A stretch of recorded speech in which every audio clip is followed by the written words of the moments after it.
Autant quand on parle de l'effet de l'activité physique sur la maladie d'Alzheimer, ça paraît un peu plus abstrait et pourtant les résultats sont là. Les chiffres sont là, ouais. Et ils sont têtus. L'être humain est fait pour bouger. Moi je trouve que ça c'est génial parce que le premier meilleur moment pour commencer une activité physique, c'est quand on était petit.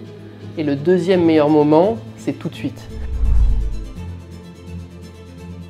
Une douce pente, une douce glissade vers le déconditionnement, c'est ce qui arrive avec le temps, avec l'âge, et surtout c'est ce qui arrive lorsqu'on met dans un confort, entre guillemets, le corps. Moi ce que je propose aux gens, parce que des fois ils ne savent pas, c'est de commencer petit. Laisser le temps à l'organisme de s'adapter à une contrainte particulière.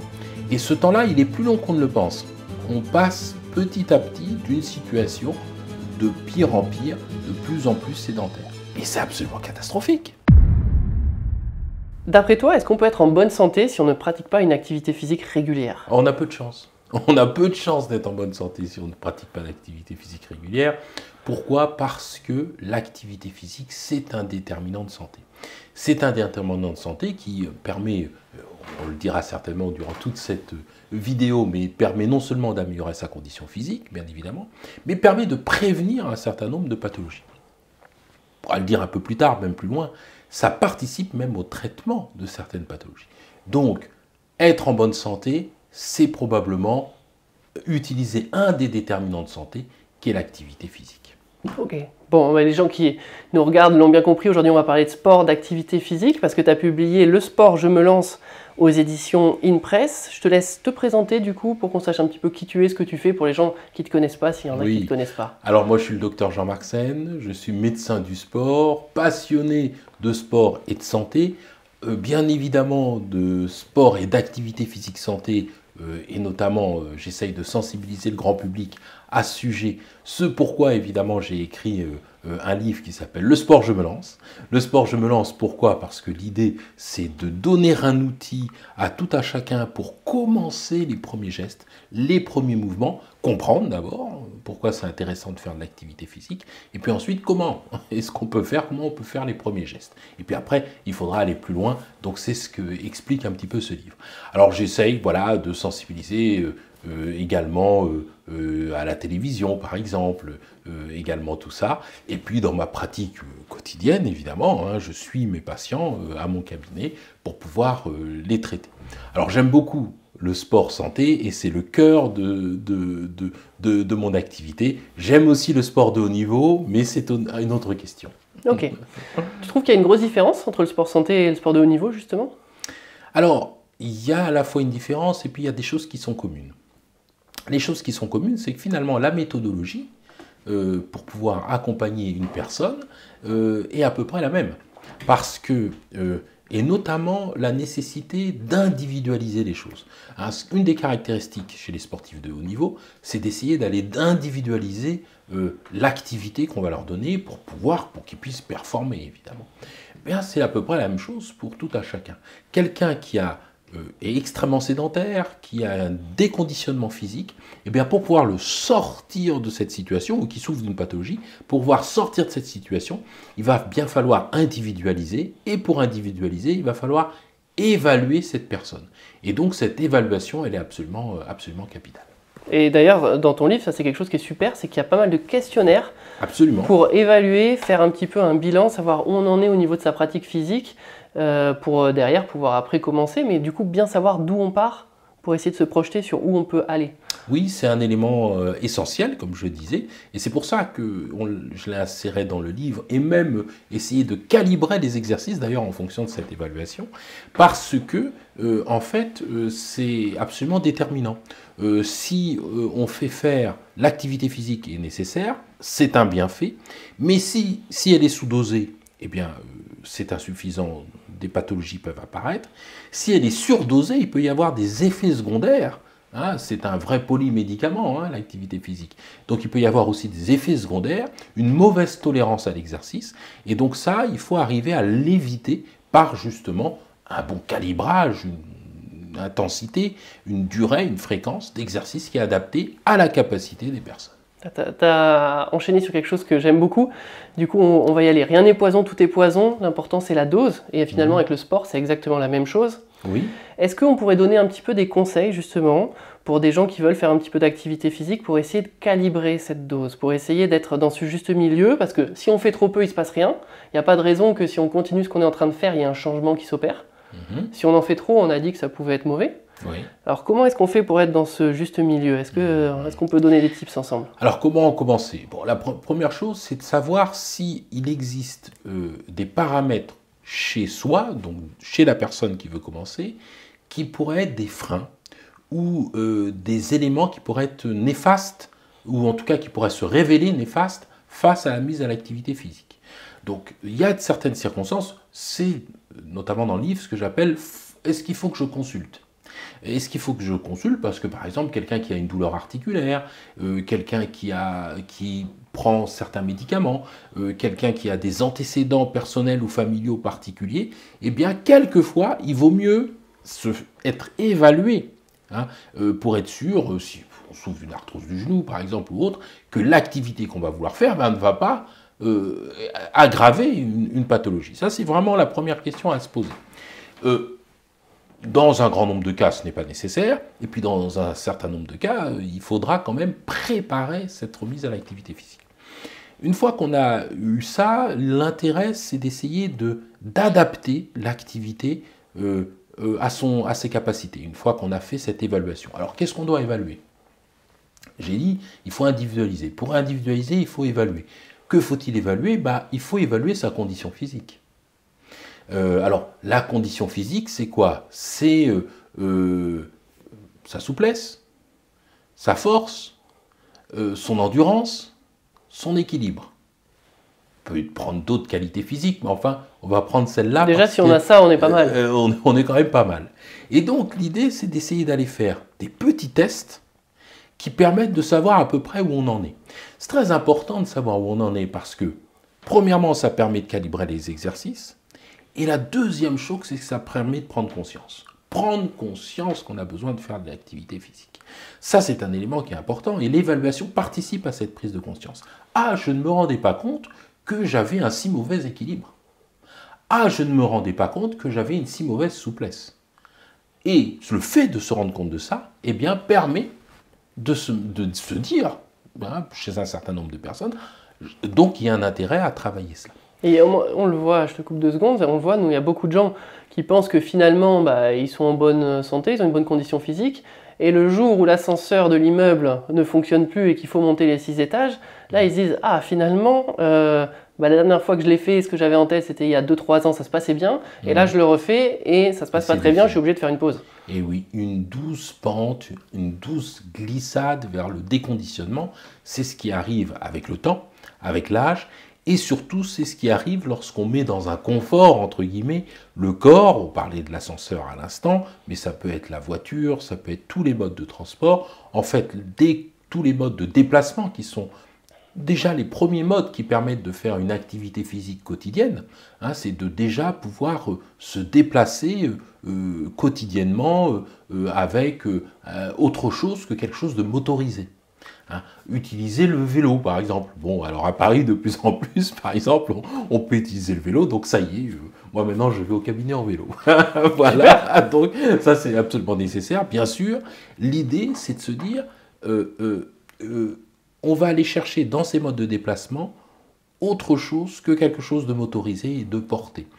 L'ascenseur est motorisé, évidemment, la voiture, le scooter, etc. Tout ça ne fait pas faire de contraction musculaire, on ne développe pas d'activité physique. Donc, effectivement, cette douce pente, prendre conscience, parce qu'on ne s'en rend pas compte, parce que tout simplement, on est assisté quotidiennement par ces modes de déplacement. Donc, cette prise de conscience, je trouve, elle est nécessaire. À travers un incident, comme on l'a dit, à travers une évaluation. Et ensuite, cette évaluation, la deuxième facteur de cette évaluation, c'est de savoir où est-ce qu'on en est pour calibrer l'exercice.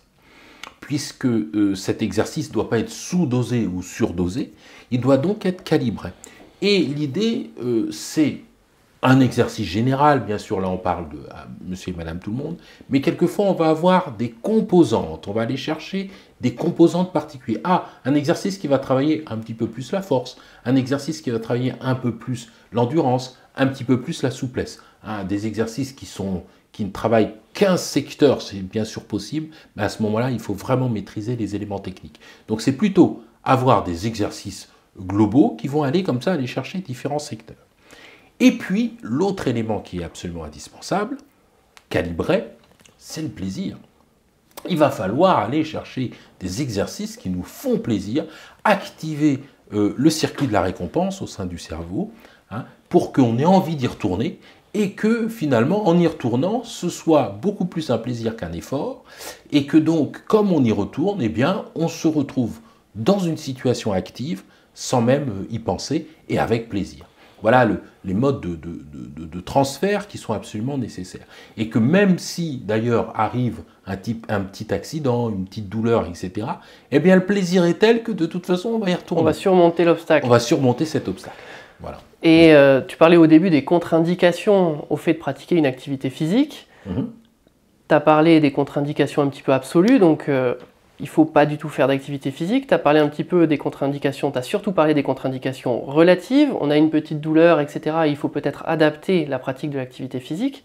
Mais en fait, si on revient à cette pratique, à cette contre-indication absolue, elle est très rare, voire pratiquement inexistante. Là, je fais appel à ta casquette de médecin. Est-ce qu'il y a des cas où il ne faut absolument pas faire de sport? Parce que c'est toujours... Ça, on le voit, nous, les patients qui sont inquiets. Maintenant, dans à peu près toutes les pathologies, même des gens qui ont des pathologies graves avec des cancers, etc., on a bien vu que pratiquer une activité physique qui sera adaptée à la pathologie, c'est bénéfique et il faut encourager à le faire. Absolument. Il n'y a quasiment pas de contre-indication à l'activité physique. On a utilisé le mot indépendamment activité physique-sport. On va tout simplement distinguer les deux. L'activité physique, c'est la contraction musculaire, c'est le déplacement, c'est le fait d'avoir un mouvement. Le sport, c'est la même chose, mais dans un contexte codifié, avec des règles, un but, et souvent, pas toujours, mais quelquefois de la compétition. Voilà. Le sport est de l'activité physique, l'activité physique n'est pas forcément du sport? Absolument. Autrement dit, l'intérêt de l'activité physique adaptée, c'est qu'on adapte l'activité physique à la personne, c'est ça l'essentiel. Le sport de compétitif, on doit se dépasser et donc on doit aller faire une activité qui quelquefois dépasse nos capacités. Voilà, bon, pour schématiser. Et donc, ce qui nous intéresse, nous, c'est d'avoir une activité physique, bien sûr, qui soit adaptée. Alors, bien dosée. Qui soit bien dosée. Et pour revenir à la question, est-ce que, finalement, il y a des contre-indications? Extrêmement peu, je dirais même, il faudrait presque même un certificat pour être en absence d'activité physique. Parce qu'il y a tellement d'effets négatifs au fait et de pathologies qui peuvent être déclenchées au fait de ne pas faire d'activité physique, qu'il faudrait vérifier qu'une personne puisse être dans cette situation d'inactivité physique. Donc, le tout, c'est donc... évidemment, il y a un aspect culturel là-dedans. Le tout, c'est donc que les personnes puissent se dire, eh bien, je vais aller faire une activité physique et adaptée, je vais aller faire une activité physique plaisir. Le mot sport, l'inconvénient, c'est que... et j'ai eu le plaisir de rencontrer beaucoup de mes lecteurs, notamment dans des salons du livre, et ils m'ont dit, mais docteur, sport, vous êtes sûr, sur votre livre, vous dites sport, vous dites activité physique? Ils m'ont fait eux-mêmes la réflexion. Et je dis, oui, mais c'est du sport, mais c'est de l'activité physique tout de même. Pourquoi? Parce que le nom sport est connecté inconsciemment à quelque chose, pour un bon nombre d'entre nous, à quelque chose, entre guillemets, de négatif, de dur, de difficile, de compétitif.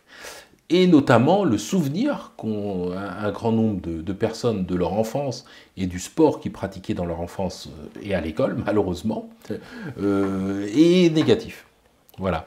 Or, là, l'idée, c'est de dire, allez faire une activité qui vous fait plaisir, c'est le week-end, vous avez envie d'aller faire une grande marche en forêt, eh bien, magnifique, c'est du plaisir, vous êtes avec vos enfants, vos petits-enfants, vous allez faire du vélo en forêt, vous allez faire une grande balade, ça va être formidable.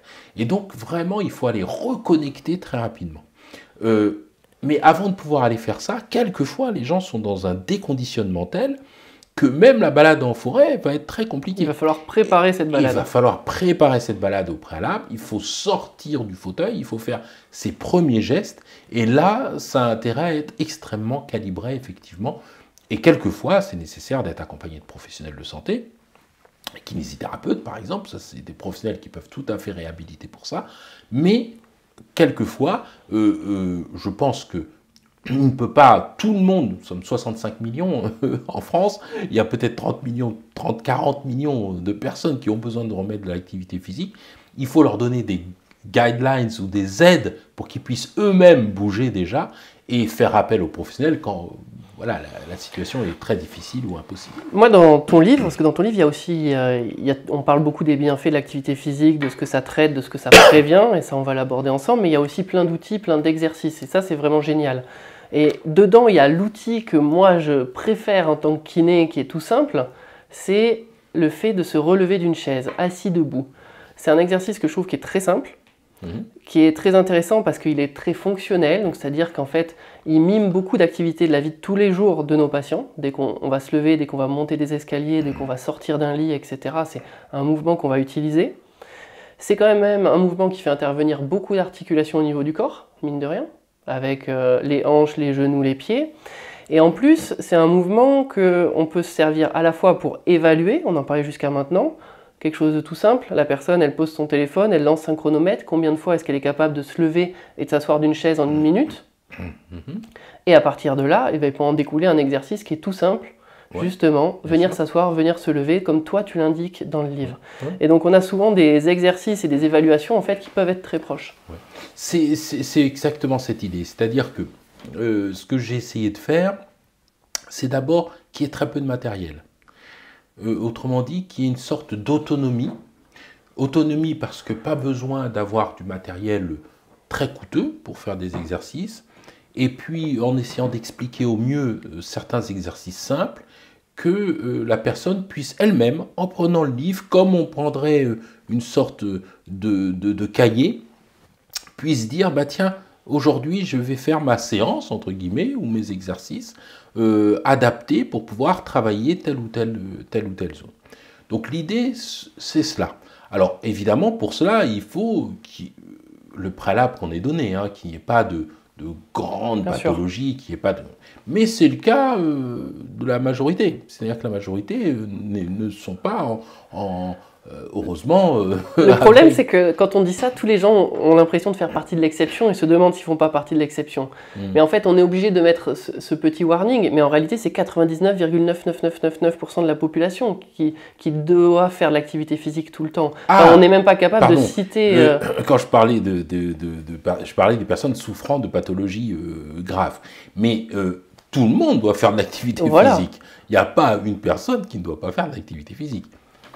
L'être humain est fait pour bouger. J'interromps rapidement la conversation passionnante que j'ai avec mon invité pour vous dire quelque chose de très important. Vous avez remarqué que quel que soit le sujet qu'on aborde, quels que soient les invités que l'on reçoit, ils sont tous unanimes sur l'importance de pratiquer une activité sportive. Avec Jérôme, on est persuadé que la course à pied est le sport qui a le pouvoir de véritablement transformer votre vie. Quel que soit votre âge, même si vous avez plus de 50 ans et même si vous n'avez jamais couru de votre vie, vous pouvez devenir un coureur ou une coureuse. Vous devez simplement être progressif pour doucement adapter votre corps à cet effort et respecter certaines étapes indispensables pour renforcer vos articulations. Avec GG, nous voulons que, peu importe le regard des autres, peu importe la peur d'échouer, vous fonciez pour réaliser vos rêves. C'est pourquoi nous avons passé beaucoup de temps à chercher puis à synthétiser des études scientifiques pour vous mettre à disposition notre formation gratuite qui s'intitule « Débuter la course à pied après 50 ans sans vous blesser ». La formation dure 7 jours et elle reprend les conseils les plus importants pour vous éviter de réaliser les erreurs que nous rencontrons le plus chez nos patients. Vous recevrez les différentes leçons directement dans votre boîte mail. C'est totalement gratuit et vous pouvez vous désinscrire à tout moment si vous n'êtes plus intéressé par nos emails. Le plaisir des footings sous le soleil le dimanche matin sera bientôt à vous. Cliquez sur le lien en haut à droite de votre écran pour vous inscrire. Faites-le maintenant car on modifie régulièrement les conseils de la formation gratuite. On reprend l'interview. Au début, on parlait de l'évaluation sur le fait de s'asseoir et de se lever. D'une chaise, par exemple, le maximum de fois en 1 minute. Déjà, on peut en tirer des conclusions qui sont très simples. Si on voit que la personne, au bout d'un moment, elle fait ça chez elle, elle se rend compte qu'elle est essoufflée. Ben là, peut-être que ça va être le cœur, les poumons un petit peu qui seront limitants dans l'effort. Oui. Si elle se rend compte qu'au contraire, c'est ses jambes qui brûlent et qu'elle n'est pas trop essoufflée, mais elle peut plus se lever parce que les muscles commencent à être trop fatigués, ben là, on se dit que peut-être ça va être les muscles qu'il va falloir travailler. Et déjà, avec des choses très simples que n'importe qui peut interpréter, si un petit peu on donne des bonnes informations, des bonnes clés, il y a la possibilité de faire énormément de choses. C'est un très bon test. Mais l'idée, c'est qu'en fait, il n'y a pas de test absolu. Hein, on peut c'est celui-là. Et en fait, il y a presque autant de tests que de praticiens où j'avais dit ça, etc.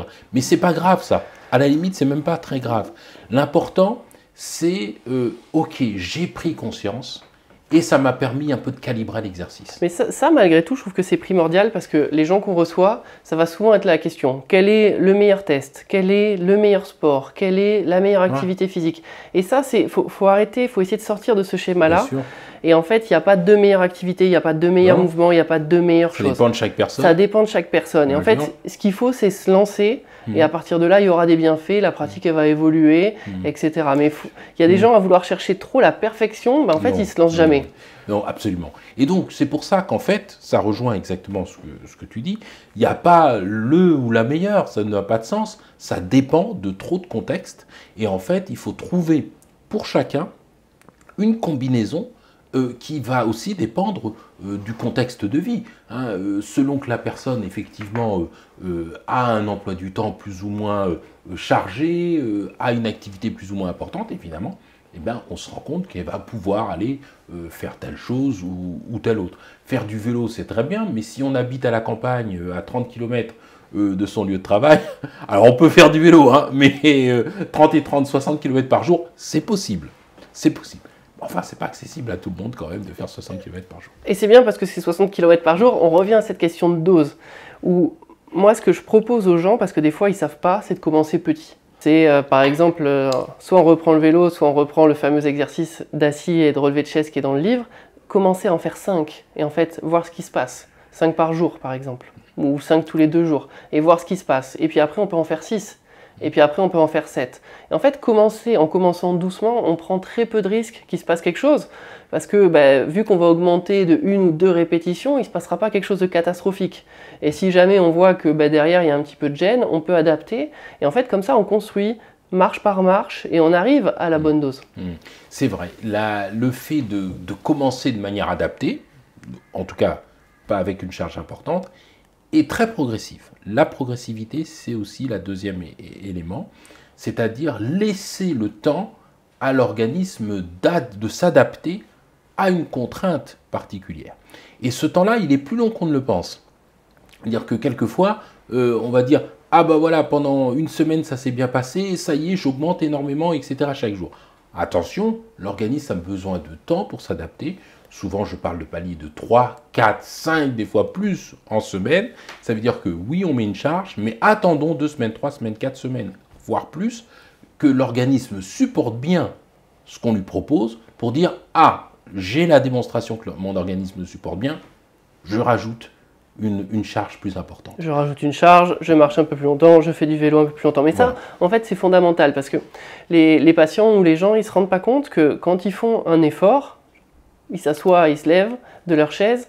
Ce qu'ils vont ressentir très facilement, ça va être le cœur, les poumons, est-ce qu'ils sont essoufflés, et ça va être la difficulté au niveau de leurs muscles. Et ça va être les structures qui vont s'adapter et se renforcer le plus rapidement. Parce qu'elles sont gorgées de sang, parce qu'elles reçoivent beaucoup d'énergie. Le muscle, c'est de la viande rouge, donc ils vont s'adapter très vite.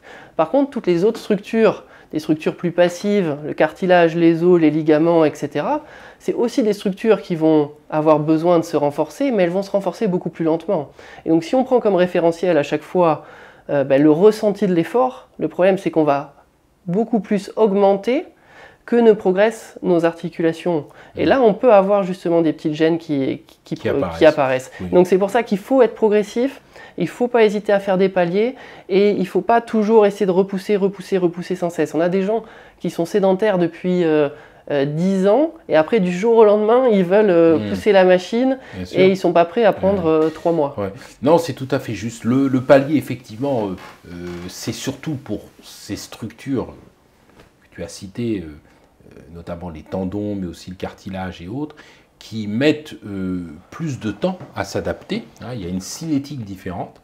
Évidemment, l'os aussi, mais un peu plus de temps à s'adapter. Donc tout ça sont des cinétiques qui sont un petit peu différentes. Un des pièges qui évoque ce que tu viens de dire, c'est le piège évidemment du souvenir. C'est-à-dire le souvenir de « tiens, lorsque j'avais 20 ans, je faisais du sport de telle façon ». Et on a effectivement des repères, des automatismes qui se créent dans telle discipline. Et donc la personne dit « ah bah je joue au foot ». Et je faisais telle chose, et va dire bah, je vais refaire exactement la même chose, mais 30 ans plus tard. Bah, généralement, ça se termine par un beau claquage ou une rupture tendineuse qui apparaît. Pourquoi? Parce que ce sont des repères de mémoire, évidemment, mais qui ne correspondent plus à la capacité physique actuelle. Ça, c'est vraiment la population qui est la plus difficile à prendre en charge.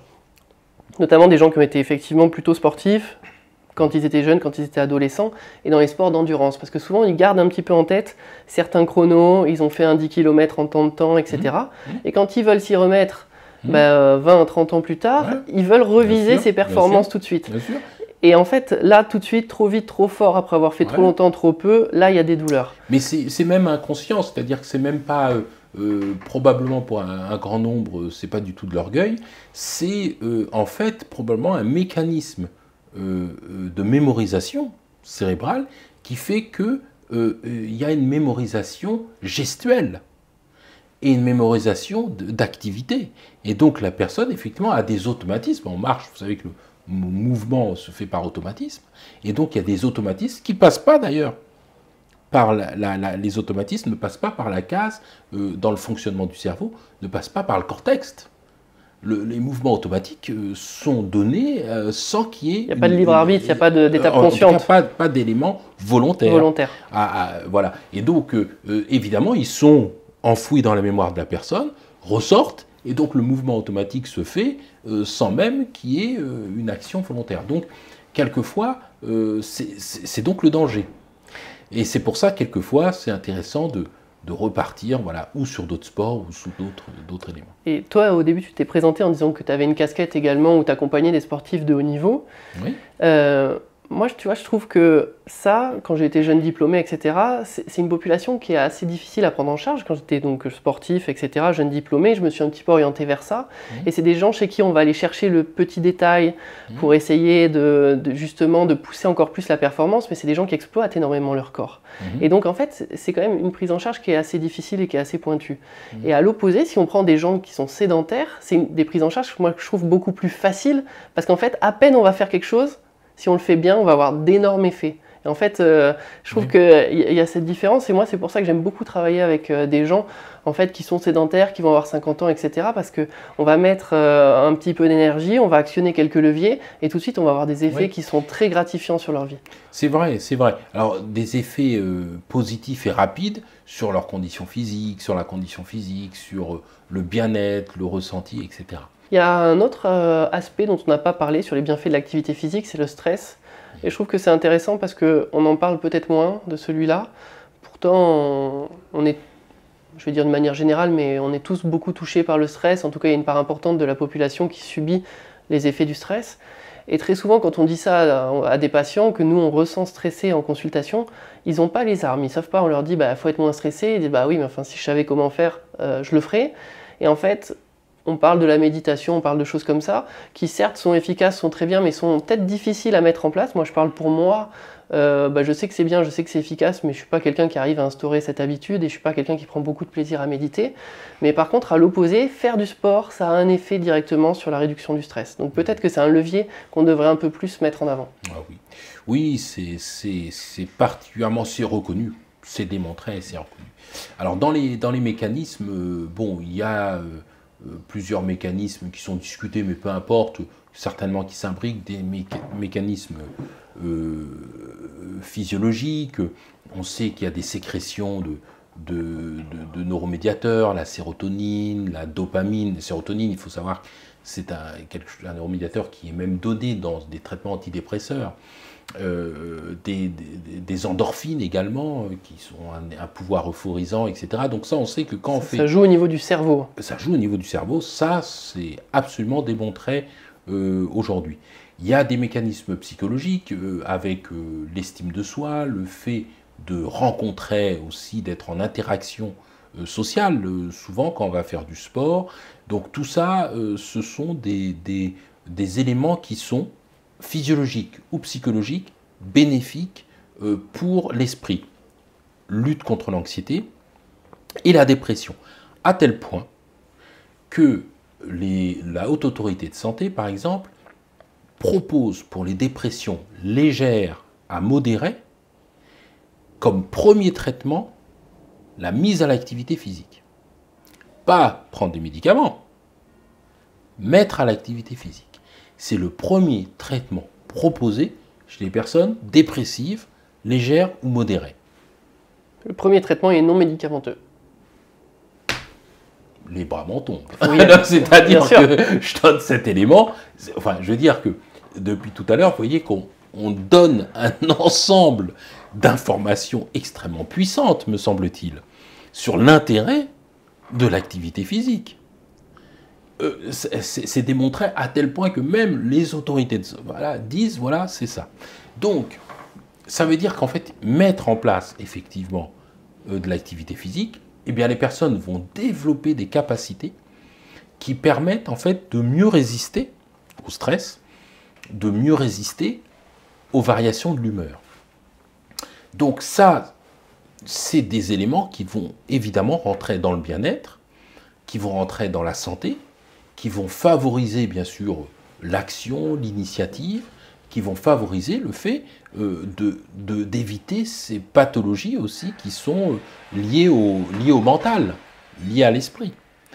Et donc, c'est effectivement quelque chose qui n'est pas suffisamment connu.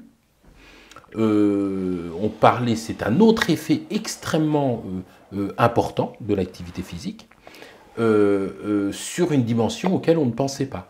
Donc, sur le cerveau, l'activité physique joue, contrairement à, et bien plus que ce qu'on pouvait penser. Et on parlait de la maladie d'Alzheimer, et voilà, c'est une autre explication. C'est une autre démonstration. Tout à fait. Donc ça veut dire que cette séparation cerveau-activité physique, qui est tout à fait artificielle, en fait, le fait de bouger son corps active le cerveau. Et moi, ça, j'invite vraiment toutes les personnes qui nous regardent, un jour où elles ont peut-être une humeur qui est un petit peu moins bonne que d'habitude, eh ben, allez marcher, si c'est des gens qui n'ont pas l'habitude d'aller faire du sport, allez marcher pendant 20 minutes, 30 minutes et regardez dans quel état vous êtes quand vous revenez.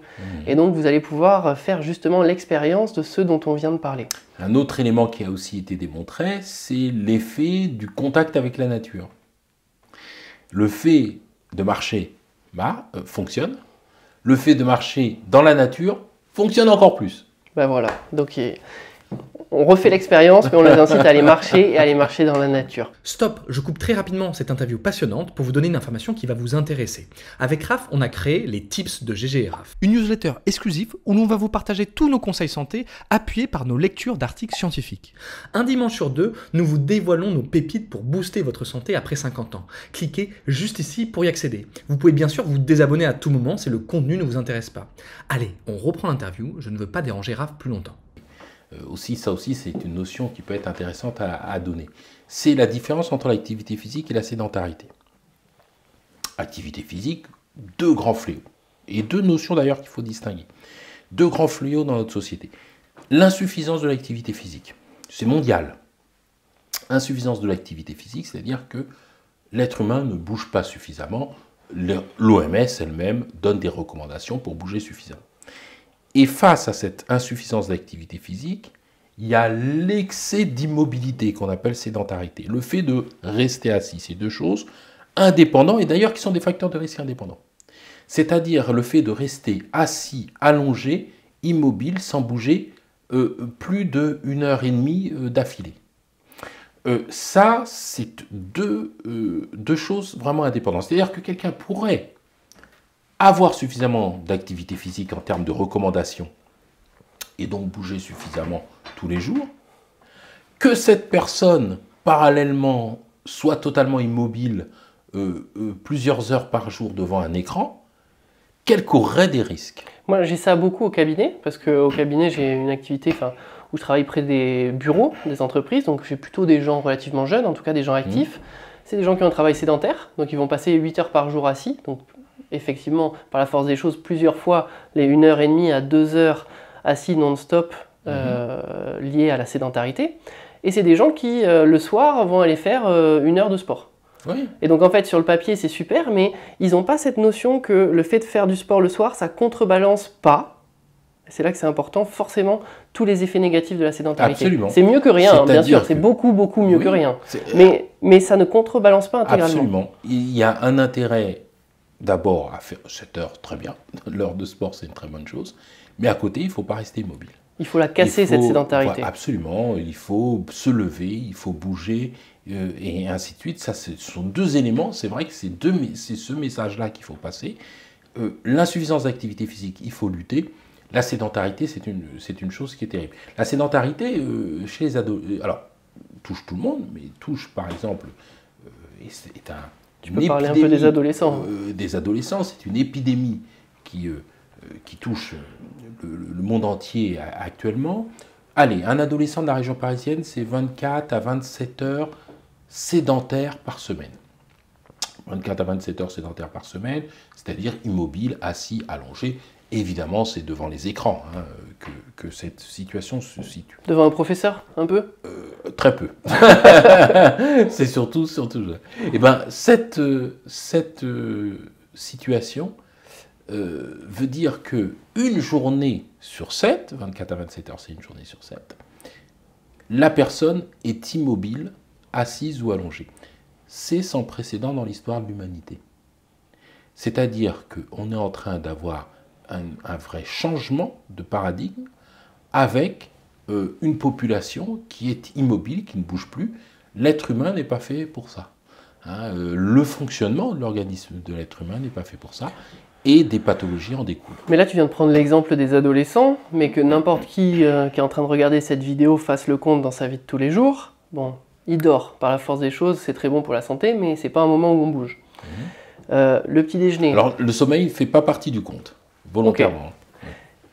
Ni l'alimentation. C'est en plus, en dehors du sommeil et de l'alimentation, c'est le fait de rester immobile en dehors de ces situations-là. Mais ça reste quand même des moments où on ne bouge pas, on ne fait pas d'activité. Voilà, mais ça c'est physiologique. Voilà. Donc il y a quand même le moment où on va au transport le matin, a priori, on va au transport le soir, tout ça, on peut y aller à pied, mais la plupart des gens vont être assis, en voiture, au métro, au transport en commun. On va travailler. Le soir, pour se détendre, on va regarder une série sur Netflix, on va regarder la télé. Donc là, généralement, on est également assis. Là, n'importe qui peut faire le décompte. Nous, on est en train de parler, on est assis. Et à la fin de sa journée... ça fait beaucoup. Ça fait beaucoup. Ça fait beaucoup. C'est pour ça qu'il y a aussi un questionnaire dans le livre, qui est le questionnaire d'activité physique, justement pour évaluer son activité physique, mais également qui évalue la sédentarité. Je conseille de le faire, parce que c'est aussi un élément, comme on disait tout à l'heure, de prise de conscience. D'insuffisance d'activité physique, mais également de sédentarité excessive. Et donc c'est ce genre d'outil aussi, d'auto-questionnaire, qui permet de prendre conscience, parce que c'est un doux glissement, c'est ce qu'on disait tout à l'heure, c'est un doux glissement, on ne s'en rend pas compte, parce que finalement, eh bien, on passe petit à petit d'une situation de pire en pire, de plus en plus sédentaire. C'est quelque chose qui est inexorable, forcément. Donc alors, il faut mettre des choses en place pour prévenir ce doux glissement. Absolument. Parce que c'est quelque chose qui surviendra. Voilà, pourquoi on peut lutter contre, on a des outils, il y a des possibilités, mais c'est quelque chose qui est effectivement favorisé par eh bien, notre société, tout simplement. On a eu une mutation, on peut faire un peu d'histoire, mais enfin on a eu une mutation le siècle dernier importante du travail et des transports. Tous les travaux primaires d'agriculture, d'industrie ont disparu quasiment. Maintenant, ce sont surtout des travaux tertiaires de bureaux ou autres. Donc ça, c'est la première chose. Là, on n'a pas à lutter pour se déplacer. Évidemment, la généralisation de la voiture et des moyens motocyclés pour pouvoir se déplacer. Et puis, on n'a pas à lutter non plus contre le froid, puisque le froid, c'est un élément aussi de dépense énergétique, hein, pas besoin d'aller chercher du bois ou autre, etc.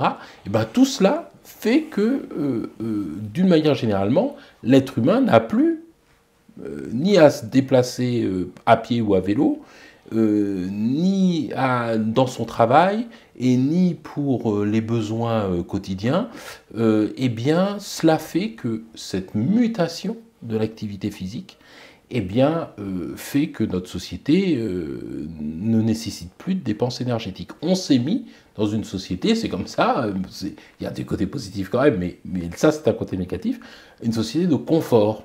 Une société de confort, et c'est très bien d'être dans une société de confort, mais l'inconvénient, c'est que justement, il n'y a plus la contrainte mécanique, il n'y a plus la contrainte, en tout cas physique, de déplacement. Donc il faut la créer. Historiquement, le sport et l'activité physique étaient quelque chose, même au début du siècle dernier, donc il y a plus de 100 ans, c'était quelque chose d'ailleurs qui était réservé uniquement aux personnes plutôt privilégiées, qui avaient la possibilité de faire du sport, etc. C'était quelque chose de très, très privilégié. Historiquement, c'est intéressant aussi de voir ces mutations-là sociétales. On préparait l'activité physique dans un but de guerre. On faisait marcher, c'était pour reconquérir l'Alsace et la Lorraine, n'oublions pas. C'était ça, au départ, quand on faisait faire de l'activité physique et du sport, c'était pour pouvoir reconquérir ces éléments. Donc c'était un but guerrier, un but récréatif pour les classes les plus aisées. Et puis ensuite, le fait de faire, ce n'est que dans les années 30, donc là entre les deux guerres, où on s'est dit, en tout cas, il y a eu des penseurs qui se sont dit le sport peut être un vecteur éducatif. Et c'est donc à travers l'école que le sport s'est développé, par un élément éducatif. Et ce n'est que, on va dire, dans les années 90-2000, avec la mutation de la société que j'ai décrite jusque précédemment, où le sport est devenu santé parce que la population devenait sédentaire et développait des pathologies liées à la sédentarité. Et donc le sport est devenu santé. Il est redevenu santé. Parce que si on remonte cette fois-ci 2 siècles avant, fin du 19e siècle, il existait ce qu'on appelle la médecine hygiéniste, donc c'est Lavoisier notamment, qui découvre l'oxydoréduction, l'effet donc de la lumière et de l'oxygène. Et c'est un grand mouvement, le mouvement hygiéniste, et qui dit on met l'activité physique cette fois-ci pour lutter contre des pathologies infectieuses. La tuberculose, c'était les sanatoriums. On ouvrait les lumières, et d'ailleurs on modifiait l'architecture d'ailleurs, on ouvrait les fenêtres pour pouvoir faire rentrer la lumière, parce qu'avant les villes étaient fermées. On ouvrait les fenêtres, donc on mettait au contact de l'oxygène et on mettait les gens à bouger, dans un but de santé. C'était les médecins hygiénistes, donc c'était deux pathologies importantes, c'était la tuberculose et l'alcoolisme. C'était les deux pathologies qui étaient luttées contre l'activité physique. Donc, si on reprend schématiquement dans l'histoire, c'était un but hygiéniste au départ, je ne remonte pas même à Hippocrate et autres qui en parlaient d'ailleurs, mais voilà, hygiéniste, dans un but guerrier, éducatif, et on revient hygiéniste aujourd'hui, mais non pas pour lutter contre la tuberculose et l'alcoolisme, mais pour lutter contre les effets de la sédentarité. Il y a une seule parenthèse un peu drôle que j'ai notée et qui était mais une parenthèse de quelques semaines ou quelques mois, où l'activité physique était utilisée pour lutter contre une infection, c'était contre le Covid. On a ressorti l'activité, parce qu'on n'avait pas de moyens, comme quand on n'avait pas de moyens pour la tuberculose. Le siècle dernier, on n'avait pas de moyens, et puis quand les antibiotiques sont arrivés, bon, là, il n'y avait plus besoin d'aller dans les sanatoriums, on luttait contre la tuberculose. Petite parenthèse pour le Covid, jusqu'à ce qu'il y ait des moyens efficaces pour pouvoir l'éradiquer. Le Covid, tu vois, ça a eu cet aspect-là très intéressant, moi j'ai trouvé chez les patients, c'est que on a parlé de prise de conscience au début, ça a été aussi un moyen de faire prendre conscience à beaucoup de personnes que l'état dans lequel ils étaient à un instant T était déterminant si jamais ils tombaient malades. Parce qu'on a quand même vu toute cette notion de facteur de risque avec des gens qui étaient en surpoids, des gens qui avaient du diabète, etc. et qui avaient beaucoup plus de chances d'avoir une forme grave de Covid. Et du coup, ça a permis d'illustrer et ça a entraîné quand même une prise de conscience assez importante chez les personnes. Est-ce que toi, c'est une prise de conscience que tu as eu l'impression de voir auprès de tes patients en consultation?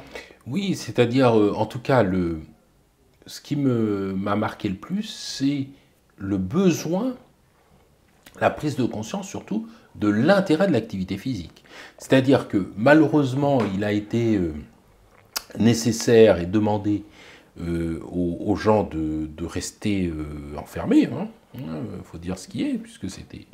Et donc les déplacements et l'activité physique s'en est trouvé réduits. Bon, moi, je pratique la lutte, par exemple.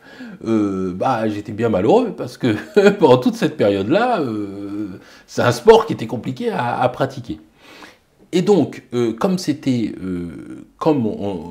pas possible de le pratiquer, ce que j'ai pu voir auprès des patients, c'est une réelle détresse du fait de ne plus pouvoir pratiquer son sport, pour certains.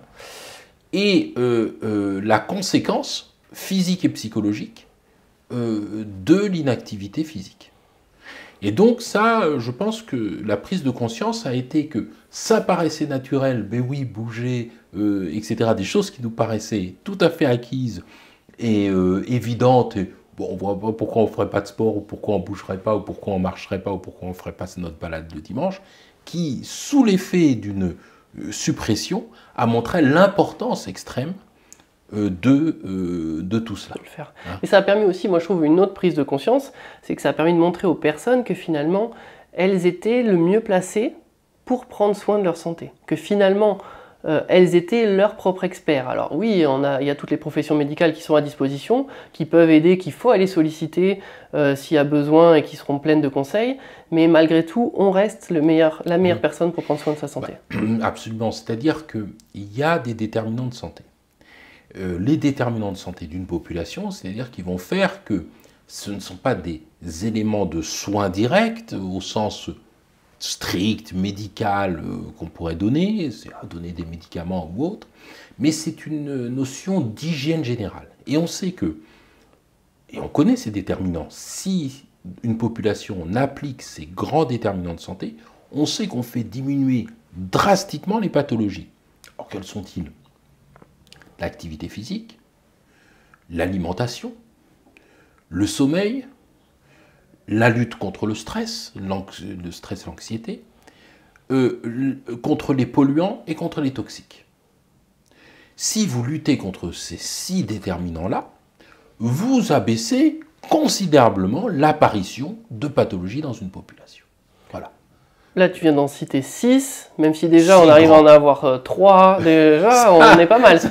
Je cite les grands déterminants. Parce que les polluants et les toxiques, là on est à Paris, voilà. On va avoir du mal. Je cite, mais même à la campagne, hein, si on est à côté d'un champ, un agriculteur, etc., ça peut aussi être problématique.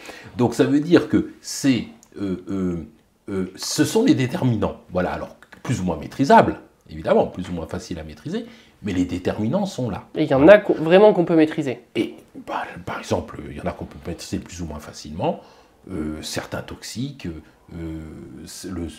peut-être le sommeil, l'activité physique, etc., plus ou moins facilement selon les personnes, etc. Mais en tout cas, il y a des choses sur lesquelles on peut agir, effectivement. Donc on n'est pas démuni. Ça, c'est la bonne nouvelle. Et à tel point, alors évidemment, le déterminant sur lequel je m'intéresse le plus, évidemment, c'est l'activité physique. Je m'intéresse à tous les autres, mais l'activité physique, puisque je suis médecin du sport, bon, voilà, donc je m'intéresse plus à ce déterminant-là. Et quand on le prend, cet déterminant de manière isolée, il est extrêmement puissant. Par exemple, on sait qu'il diminue le risque de cancer. Mais souvent, on ne sait pas combien. Il diminue le risque de cancer, mais de manière drastique, de manière générale. Allez, on va prendre le cancer du sein chez la femme. Le fait de faire de l'activité physique chez une femme, elle diminue de 10 à 27% le risque d'avoir un premier accès de cancer du sein. On va dire 20%, pour faire une moyenne. Donc ça, c'est quand même significatif. Mais imaginons qu'elle ait eu un premier accès. Si cette femme qui a eu un premier accès de cancer du sein se met à faire l'activité physique, elle diminue de 48%, elle divise par 2 son risque de faire une récidive. Aucun médicament au monde ne permet cela. Ben ça, il faut le dire. Moi, je trouve que ça, c'est génial parce que le premier meilleur moment pour faire une activité physique, c'est pour commencer une activité physique, c'est quand on était petit. Et le deuxième meilleur moment, c'est tout de suite. Et ça, c'est génial parce que même si une personne, tu viens de le dire, n'a pas pratiqué une activité physique régulière et malheureusement a eu un cancer du sein, ben en fait, c'est pas trop tard. Elle peut s'y mettre après et elle aura quand même d'énormes bienfaits. Alors, il n'est jamais trop tard. D'abord, par rapport aux chiffres extraordinaires que je viens de citer, et évidemment qu'on doit relever et que les gens doivent voir, ça a un intérêt. Aucun médicament n'a autant de bienfaits pour la santé. Non, ben, il faut le dire. C'est extraordinaire quand même. C'est-à-dire qu'on dit que, écoutez, vous avez eu un accès du sein, vous faites de l'activité physique, vous divisez par 2 votre risque de récidive et nous n'avons pas d'autres moyens thérapeutiques qui permettent d'avoir un tel résultat, ma foi, il faut le dire. C'est quelque chose qui ne s'arrête pas là. Bien évidemment, on a parlé du cancer, le vieillissement, on va avoir un effet, la lutte contre l'ostéoporose. Vieillissement, on peut s'y arrêter un peu parce que c'est important. Le vieillissement. Les effets du vieillissement et des pathologies qui apparaissent avec l'âge. Diabète, l'hypertension artérielle, l'hypercholestérolémie, la perte des capacités physiques, la perte musculaire, mémoire, maladie d'Alzheimer, activité physique, moins 30%. Moins 30% de risque d'avoir une maladie d'Alzheimer. Quelqu'un à l'activité physique, vous diminuez de 30% le risque d'avoir une maladie d'Alzheimer, s'il vous plaît. Est-ce que, encore une fois, aucun médicament ne le permet. Enfin, moi, je trouve ça quand même hallucinant.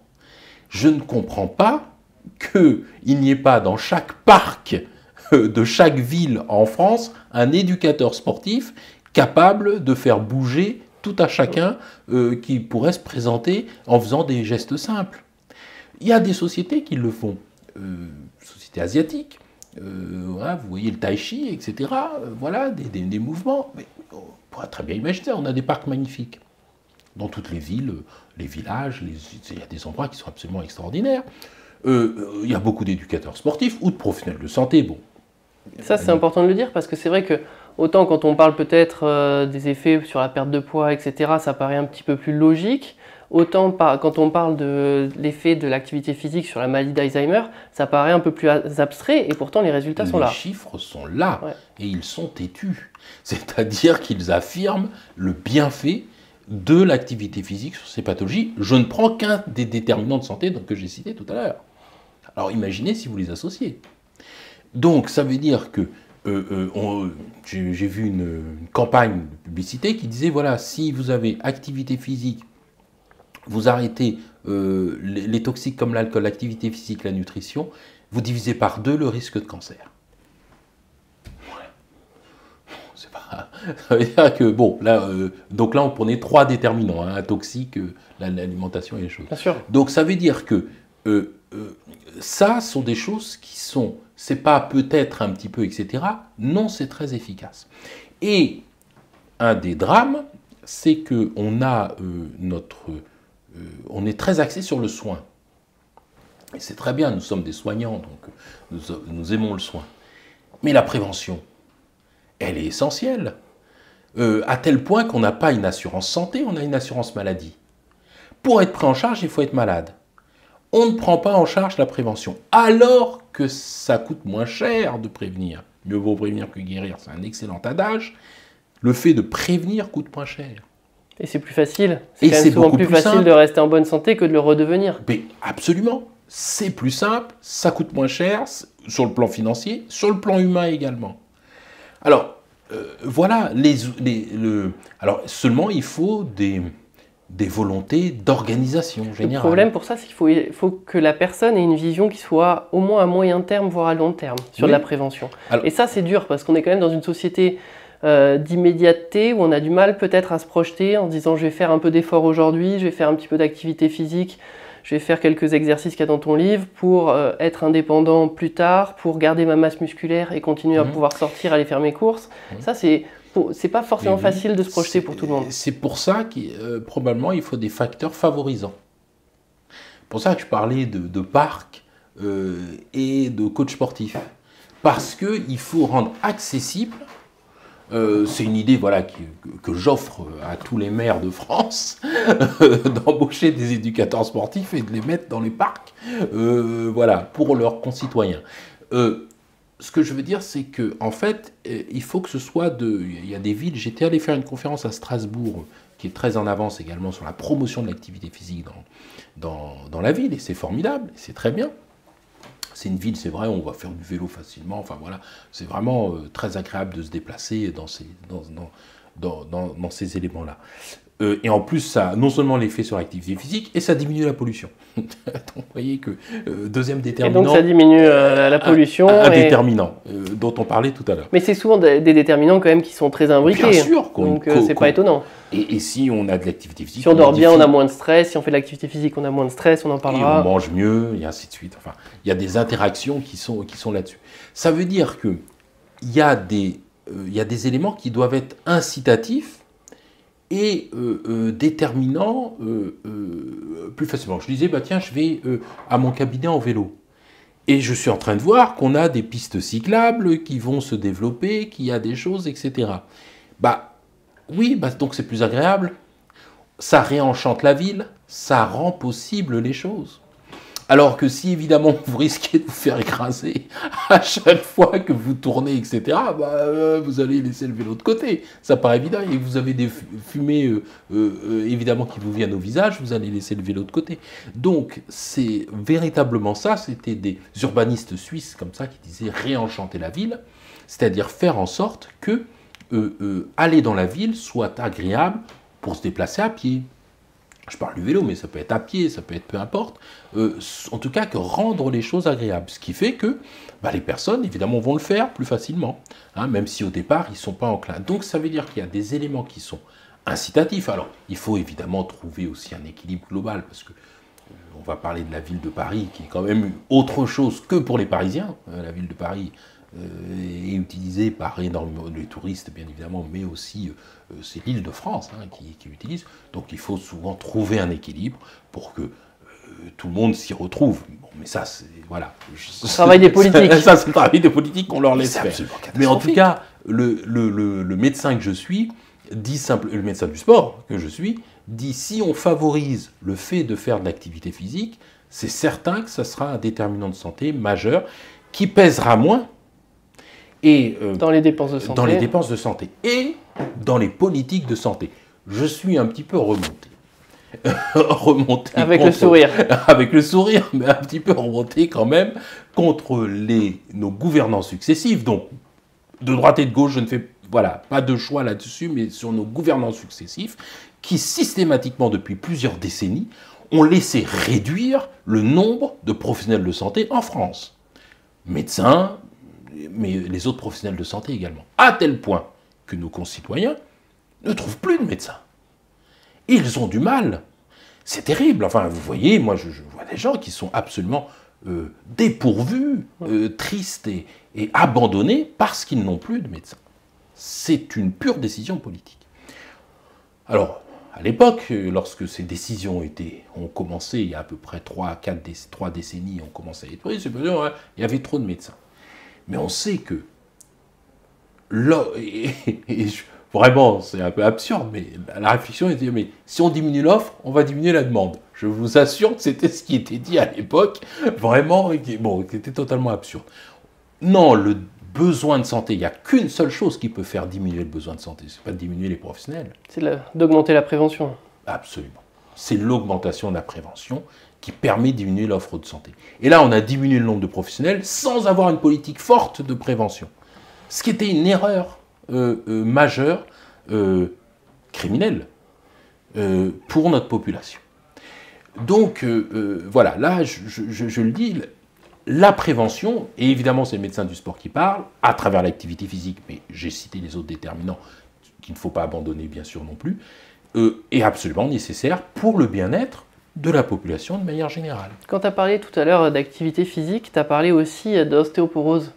Et donc on pourrait développer un petit peu l'effet de l'activité physique sur la densité osseuse. Parce qu'effectivement, en vieillissant, notamment un peu plus chez la femme que chez l'homme au moment de la ménopause, on va avoir des os qui vont avoir tendance à se fragiliser.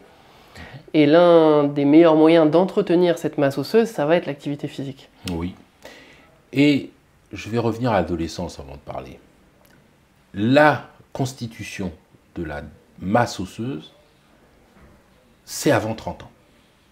En fait, il y a un pic qui va venir être atteint vers 25-30 ans. 25-30 ans. Donc c'est avant 30 ans, ce maximum. Et il faut imaginer cette courbe où vous avez une augmentation entre 20 et 30 ans, 25-30 ans avec le maximum, et puis ensuite une diminution inexorable. Une diminution inexorable, mais avec une pente plus ou moins importante, en fonction, entre autres, du niveau d'activité physique que l'on pratique. Mais la constitution de la masse osseuse, elle se fait également en fonction de l'activité physique qu'on pratique, mais également de l'alimentation, de la vitamine D, de l'exposition au soleil, voilà qui agit. Et on avait le professeur Francis Berenbaum, là, il n'y a pas longtemps ici, qui nous disait aussi les polluants pourraient intervenir là-dedans. Et probablement, on revient encore à un autre déterminant, les polluants qui doivent intervenir. Prenons l'activité physique. On vient de dire que nos adolescents sont sédentaires. Ils sont en train de constituer leur masse osseuse, et bien qu'ils ne la constituent pas, ou beaucoup moins, en tout cas qu'ils diminuent leur constitution, puisqu'ils sont sédentaires. C'est une bombe à retardement.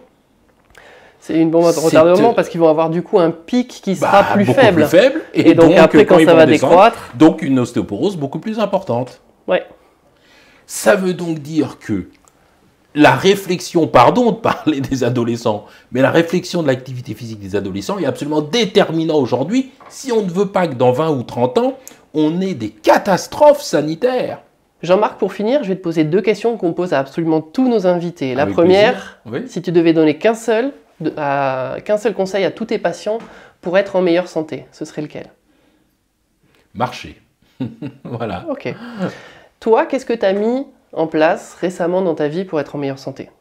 Eh ben, j'ai mis un entraînement d'1 heure systématique quotidien. Tous les jours? Tous les jours. Samedi, dimanche? Samedi, dimanche compris.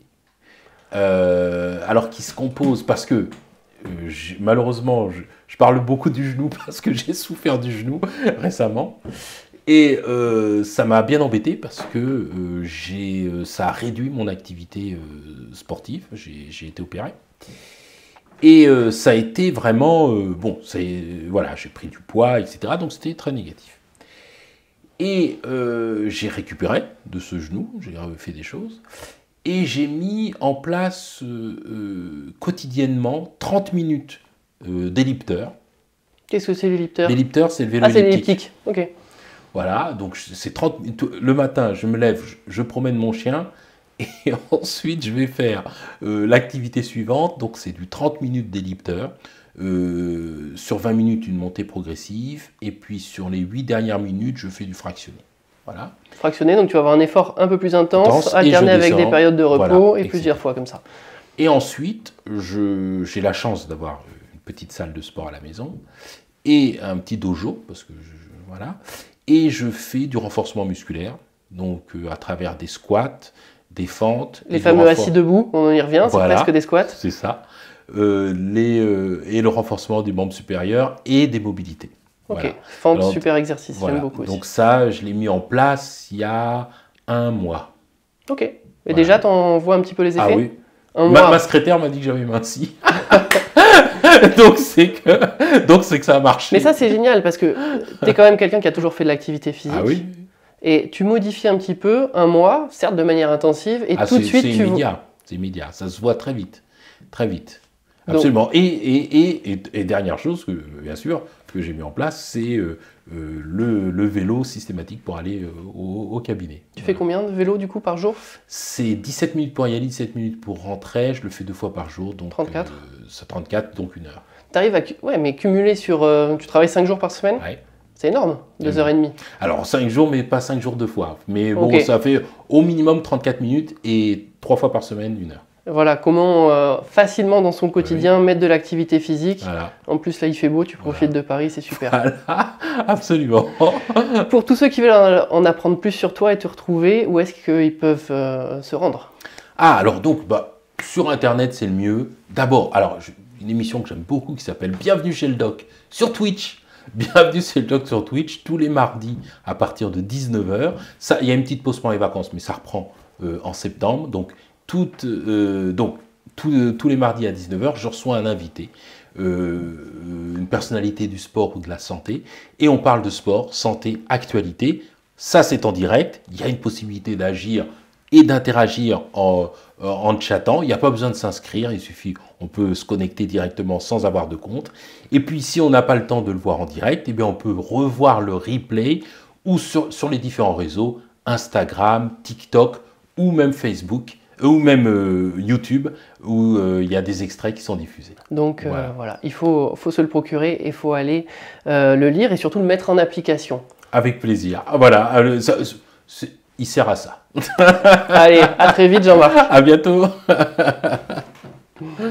J'espère que la vidéo vous a plu. En tout cas, ça a été beaucoup de boulot. Avec notre invité, nous avons insisté à plusieurs reprises sur l'importance de pratiquer une activité physique. Avec Jérôme, nous sommes convaincus que la course à pied est le sport dont vous avez besoin. Premièrement, l'homme est fait pour courir, c'est inscrit dans son ADN. Et deuxièmement, il n'existe aucun autre sport qui peut être réalisé partout, qui ne nécessite aucun matériel et qui a le même pouvoir de véritablement transformer votre corps. Peut-être que vous vous dites que pour vous c'est trop tard, que vous auriez dû commencer à courir depuis des années pour pouvoir bénéficier des incroyables bienfaits de la course à pied. Écoutez bien, il n'est jamais trop tard. Si vous avez plus de 50 ans, vous pouvez encore débuter la course à pied même en partant de zéro, même si vous n'êtes pas sportif aujourd'hui. Voici ce que l'on a réalisé pour vous. Avec Jérôme, mon collègue kiné de l'équipe de France, nous avons travaillé après nos journées de consultation pour vous mettre à disposition dans cette vidéo tous les conseils dont vous avez absolument besoin pour débuter la course à pied après 50 ans. Il s'agit d'un véritable coaching perso de plus de 20 minutes.